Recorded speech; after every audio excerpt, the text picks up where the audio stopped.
Labdien! Šodien mēs svinam Masterpiece of Intelligence.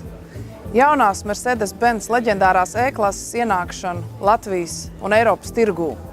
Jau atkal E-klase uzstāda jaunu izcilības latiņu un ievieš inovācijas, kas kļūs par standartu arī visā autoindustrijā tuvākajā nākotnē.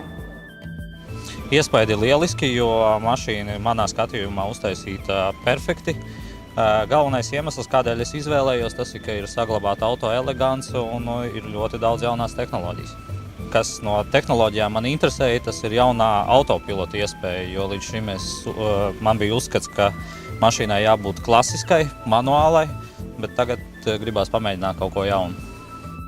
Pirmie iespēja ir tāda, ka E-klase joprojām ir E-klase, kas izklausītos banāli, ja vien tā nebūtu E-klase, atvainojiet par tādu kalambūru, jo tas ir viens no klasiskajiem Mercedes modeļiem, un lai kādas automašīnas Mercedes kaut kad radītu tuvākajā 1, 10 vai 100 gadu laikā, es domāju, ka CE un S tās tomēr paliks tās maizes automašīnas, kas simbolizē to, kāds ir Mercedes, kāds ir tās vērtības, kāds ir tehnisku inovāciju līmenis un kā to visu savienot ar Mercedes klientu izpratni par to, kādai tai mašīnai jābūt. Un es domāju, ka te viss tas ir.